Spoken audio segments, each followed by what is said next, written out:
You're watching Cars.tv. Hi, welcome to Concorso Italiano. Tom McDowell. I'm the chairman of Concorso Italiano, and we're at Bayonet Black Horse Golf Course in Seaside, California. Every year, we get several thousand people coming out to Concorso who aren't bringing their cars. They may not own any Italian cars. It doesn't matter. They're coming out to see the excitement because it really is a fun show for every person. If they've got an interest in automobiles, it doesn't have to be Italian. We make it very accessible for them, and it's easy for them to talk to the owners. It's easy for them to talk to some of the automotive celebrities that are here. So it's great fun. And these people come out, and there's good people watching, I have to admit.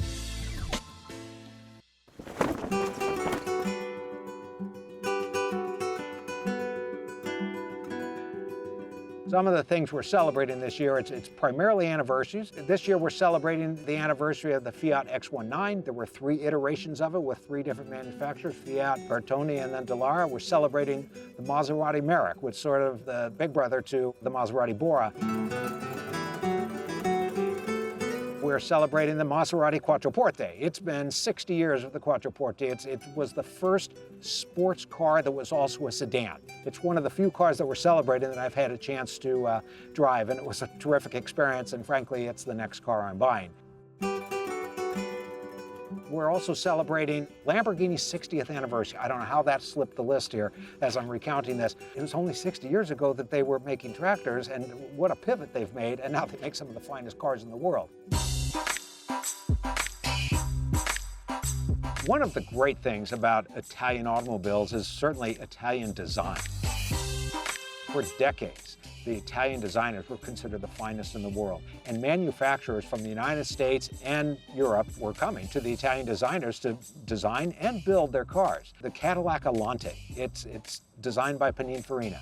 There's a Nash Healey. It's a British car with an American engine, and Pininfarina designed it. Well, that's sort of United Nations, but there's so many other cars that tapped into the incredible talent of Italian designers, and so we celebrate those cars all the time because, you know, the great cars are out there. They're not all Italian, and even those that are not all Italian, they're partially Italian. So we like to celebrate all cars. It's better if they have some connection to Italy. There we are with the Citroen SM. With that Maserati engine, there's a pretty solid connection.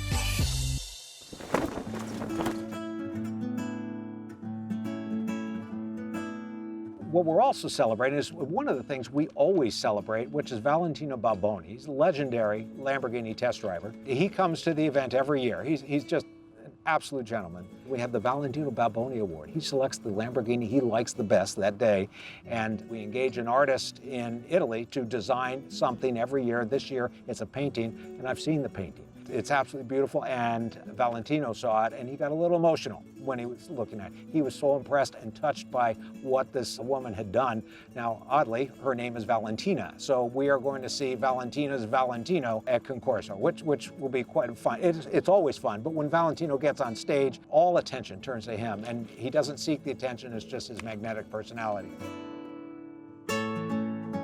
Every year when we come to Monterey for this week, we arrive on a Saturday, a week before Concorso starts, but there's this, you can feel this little edge in the air, this little excitement, and we don't have the time to go to any of the events, but we talk with people. We go into stores and they see me wearing a Concorso Italiano hat. I get questions, and they ask me what my favorite show is. Well, I'm not sure why they ask that question. They should know the answer, but it brings so much to this community, and there's tremendous excitement. You don't have to be a tremendous car enthusiast to recognize how exciting this week is, and we feel it. The grocer at the Safeway down the street, it's really exciting. It's just nice to talk with her. I'm just buying milk, and she's telling me what the kind of cars she likes.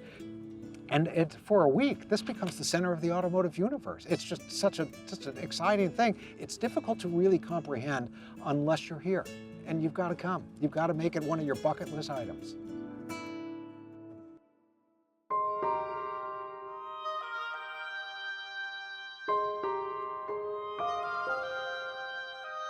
One of the things that we like to do is, of course, have the owners show their cars to the enthusiasts, answer the questions, but we really like it when they put the kids in their car, allow the kids to sit in the seat. We have a wonderful story of a young boy, he's about 8 years old last year. He's a Lamborghini enthusiast. He was looking at the car. The owner came up and talked to the kid, and an old guy talking to an 8-year-old kid, and it was a pretty engaging conversation. As that conversation was evolving, the owner allowed the child to sit in the driver's seat, put his hands on the steering wheel. Now, he couldn't quite see over the dashboard, but he was so thrilled that he started weeping. And it was just, when a kid gets so excited, boy or girl, they start weeping, you've really struck a chord with that kid. And when I first read the story as it was written, I thought, I'm getting a little weepy too. It's just a really nice story. So that's what we like to do at Concorso, just ensure that there are next generations. There are always going to be next generations. So let's get them enthusiastic about cars. And that little boy in that story, he's going to be a Lamborghini lover the rest of his life. Most of the cars that are coming to Concorso, they're not part of any special stage celebration, any historical anniversaries that we're celebrating.